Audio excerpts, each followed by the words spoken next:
ఇంకా ఈ పెళ్లిని ఎవ్వరూ ఆపలేరు. శక్తి ఫిక్స్ చేసింది, దైవం హెల్ప్ చేస్తుంది. అందరూ పక్కకి తప్పుకున్నట్టే. ఇంకా నో హర్డిల్స్.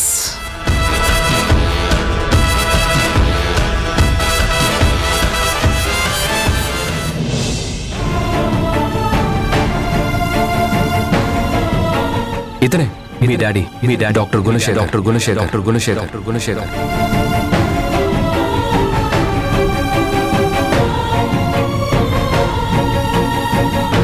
ఎవరు నీకు నాన్న? నన్ను నాన్న అని పిలిచే అర్హత నీకెక్కడిది?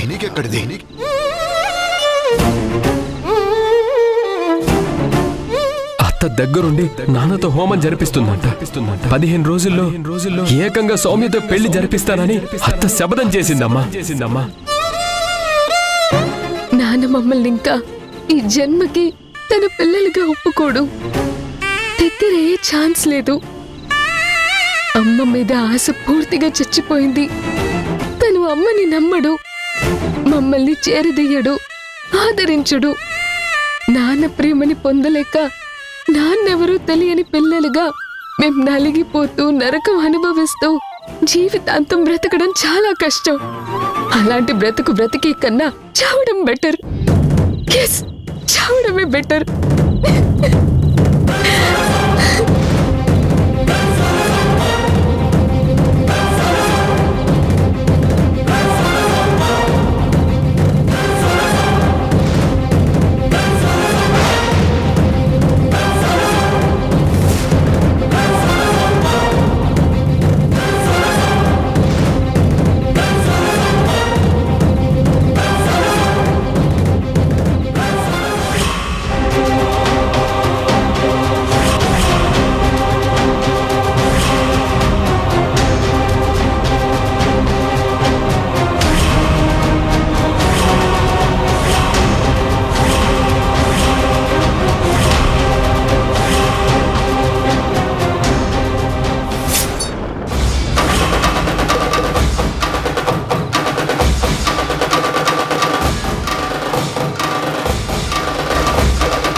నాకెందుకిలా అనిపిస్తుంది?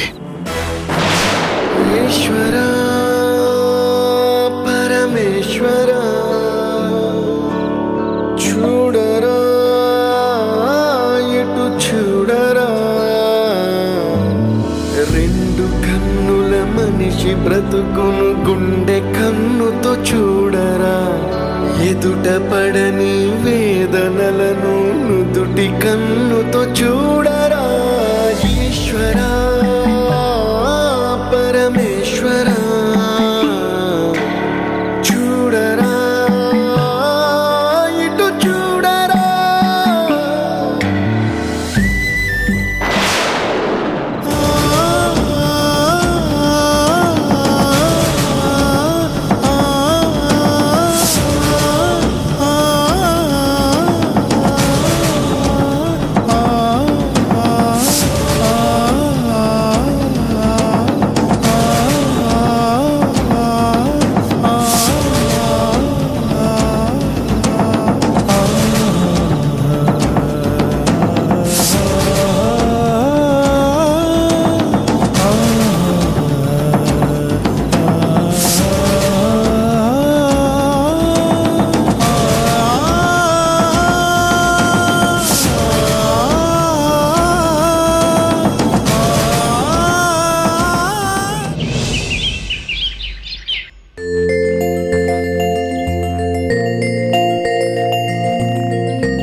తమ్ముడు, ఎక్కడికిరా నీట్గా తయారై బయలుదేరారు?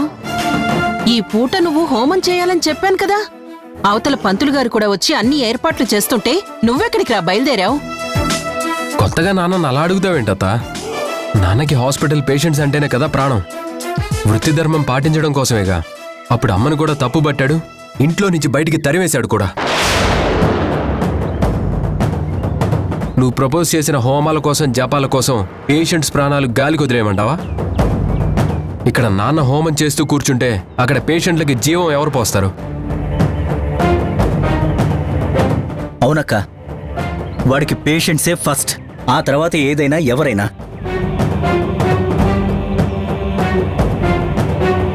వాడు వృత్తికి కట్టుపడ్డ మనిషి. దానికి న్యాయం చేయాలని ఆరాటపడతాడే కానీ మరొకటి ఆలోచించడం, వేరే దేనికి ఇంపార్టెన్స్ ఇవ్వడం. ఈ గ్రహాలు దోషాలు ఇవన్నీ నాన్నకి నమ్మకం లేని పనులు అత్త. ఏ గ్రహాలు అడ్డుపడ్డా ఆయన లైఫ్ని ఏవి టర్న్ చేయలేవు. నాన్న ఇలాంటి వాటిని పిచ్చి నమ్మకాలుగా మూఢనమ్మకాలుగా తీసి పడేస్తాడు. చూడండ్రా, వీడు నా తమ్ముడు. కనకపోయినా కన్న తల్లిలా పెంచిందాన్ని నేను. వాడి గురించి, వాడి ఆలోచనల గురించి మీరు నాకు కొత్తగా చెప్పాల్సిన అవసరం లేదు. వాడి నడత తెలిసిందాన్ని. వాడి మేలు కోరి మనశ్శాంతి తలిచి అన్ని రకాలుగా వాడికి అనుకూలమని, సౌమ్యంగా ఉండే దేవత అని సౌమ్యకి వాడికి పెళ్లి చేయాలని ఆలోచించాను.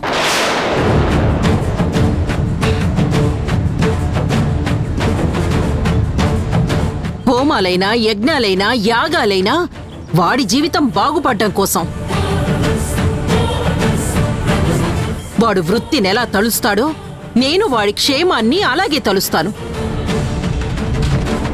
పంతులు గారు ఏమంటారు?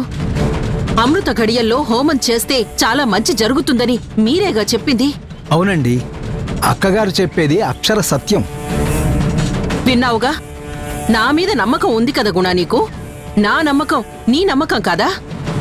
గృహస్థితి గ్రహస్థితి బాగుపడితేనే మంచిదని నీతో ఈ హోమం చెయ్యాలని తలపెట్టాను.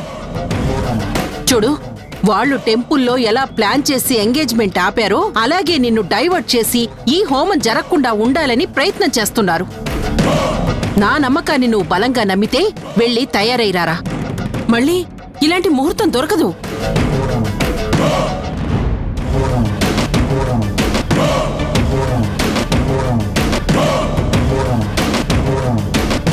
అవునయ్యా, ఈ హోమం చేయడం మీకు గొప్ప అదృష్టం. 100 సంవత్సరాలకు ఒకసారి గాని ఇంత దివ్యమైన ముహూర్తం దొరకదు.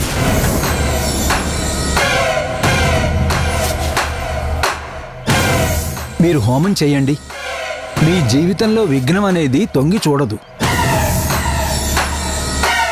అమ్మలా పెంచిన అక్కనిరా. నీకు మంచి జరగాలనేరా నా తాపత్రయం. నా ఆరాటాన్ని అర్థం చేసుకో తమ్ముడు. వెళ్ళి రెడీ అయిరారా.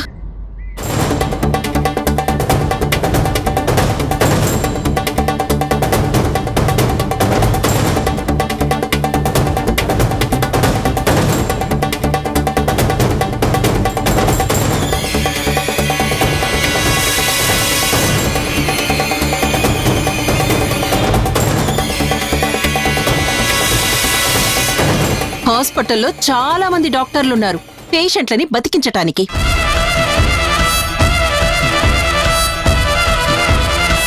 మీ నాన్న చేసే హోమం మీ స్నేహితుడు చేసే హోమం రా. కూర్చోండి. హోమం చేసిన వాళ్ళకే కాదురా, చూసిన వాళ్ళకు కూడా పుణ్యమే. కూర్చోండ్రా. ఆ పుణ్యం ఏదో నువ్వే మూట కట్టుకో అత్త. ఆ పుణ్యంలో మాకెందుకు షేర్ ఇస్తావులే.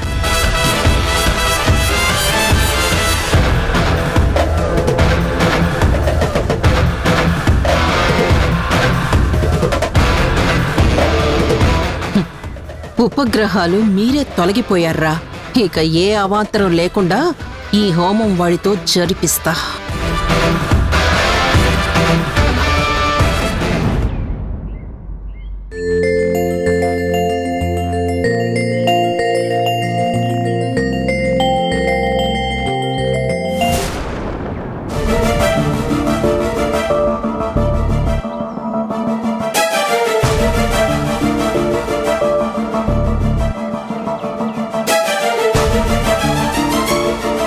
పొద్దుపోయింది.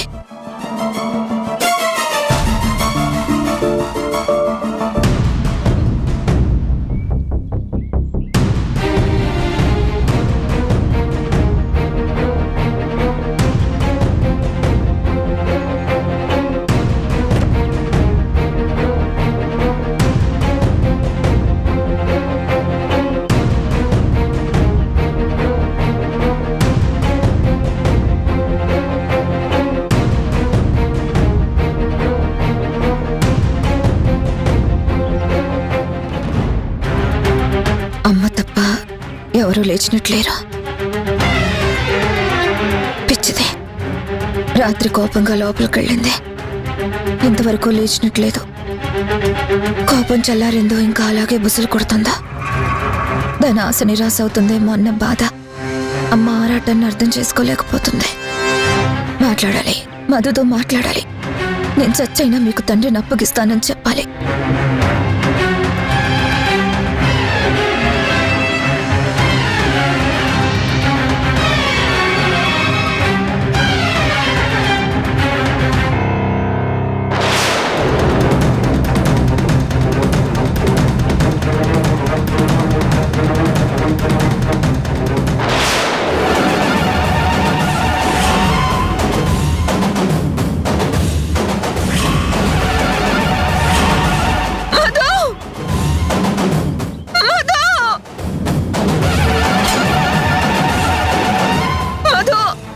కళ్ళు తెరిచి చూడు. మధు లే, మధు, మధు లేగమ్మా, మధు, అమ్మ మధు, మధులే.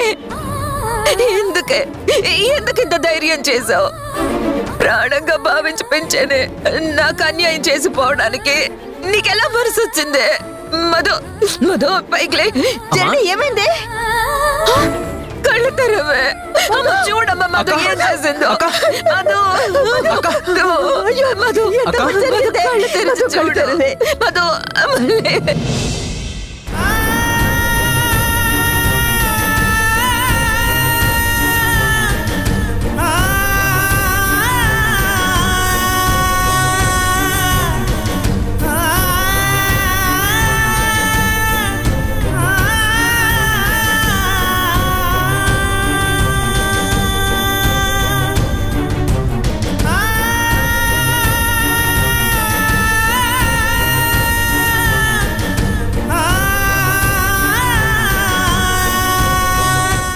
మాట మీద నమ్మకం ఉంచలేకపోయావా?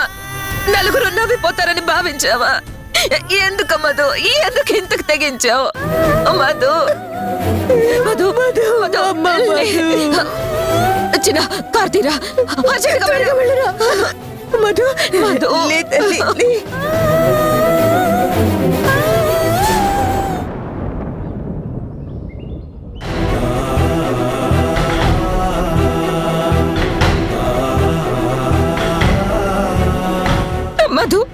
మధు కళ్ళు తెరిచి చూడు. మధు, మధు కళ్ళు తెరు తల్లి.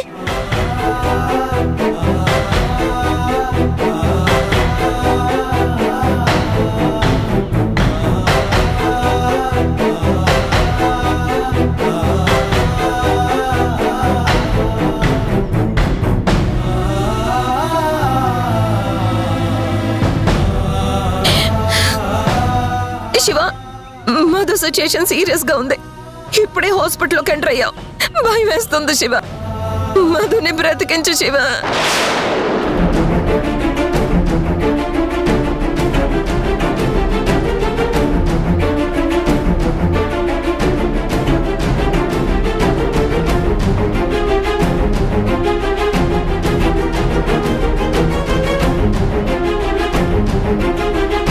Doctor, please come to emergency.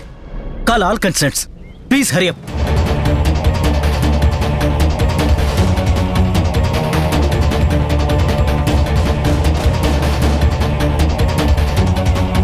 Madhu, Shiva, Shiva మధుకేమవుతుందని భయంగా ఉంది. భయపడకండి, మధుకేం కాదు. ప్లీజ్ మేమంతా ఉన్నాం, ధైర్యంగా ఉండండి.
క్లీన్ చేశాను, స్ట్రెచెస్ వేసి డ్రెస్సింగ్ చేయండి. ఇప్పుడే వస్తాను.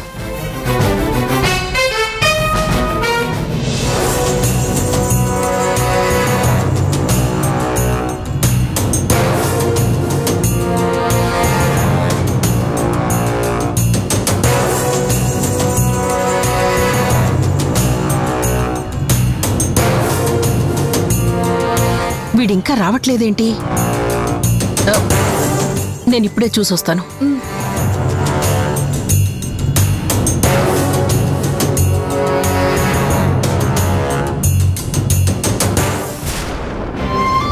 ఏమైంది? వదిలే, నువ్వేం కంగారు పడుకో. అన్నయ్యకి ఫోన్ చేస్తాను.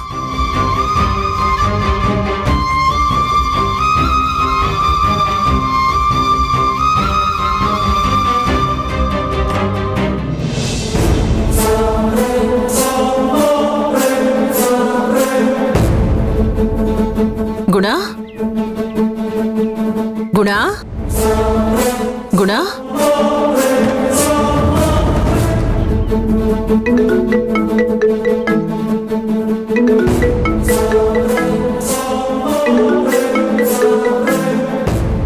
ఓ వీడి ఇంట్లో చెప్పింది గుణ వినలేదని అక్కడికి వెళ్ళి ఫోన్ చేస్తున్నాడనమాట. ఏం చెప్పి వీడి బుర్ర పాడు చేద్దాం అనుకుంటున్నాడు. చూద్దాం అసలేం చెప్తాడో. రే గుణ, మధు సూసైడ్ అటెంప్ట్ చేసుకుందిరా, చేయి కోసుకుంది. సిచ్యుయేషన్ చాలా క్రిటికల్ గా ఉందిరా. ఇక్కడ ఎంతమంది ఉన్నా నువ్వు ఉండటం వేర్రా. ఆగిపోయకుండా ఆడించగలిగే సమర్థుడు నువ్వొక్కడివేరా. ప్లీజ్ రా, అర్జెంటుగా బయలుదేరారా. వీడు కావాలని హోమం చెడగొట్టడానికి ఈ డ్రామా ప్లే చేస్తున్నాడా? ఒకవేళ అది చెయ్యి కోసుకోవడం నిజమైనా అది చావు బతుకుల్లో ఉన్నా వీడు వెళ్ళి రక్షించాల్సిన అవసరం లేదు. ఈ విషయం వీడి చెవుల్లోకి చేరకుండానే ఆపేయాలి. రే గుణ, రే రే రే,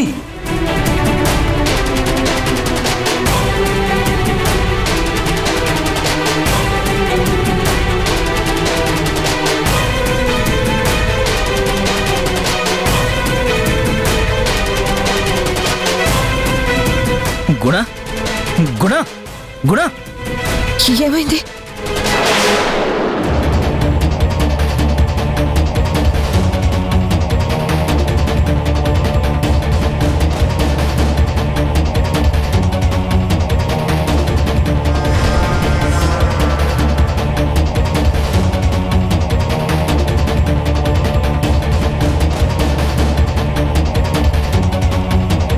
మీరు డయల్ చేసిన నంబరు స్విచ్ ఆఫ్ చేయబడినది.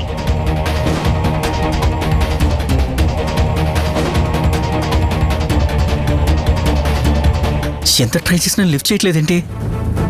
స్విచ్ ఆఫ్ అని వస్తుంది.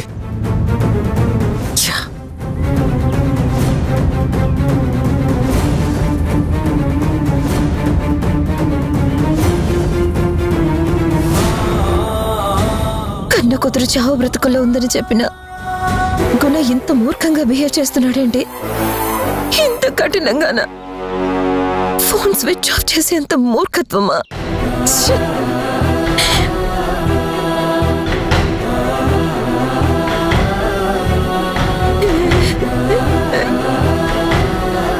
ఊరుకోవే, దానికేం కాదు. అవును వదినా, నువ్వేం భయపడకు, మేమంతా ఉన్నాం కదా. నువ్వు ధైర్యంగా ఉండు. తరుణ్కి ఫోన్ చేస్తానుండు.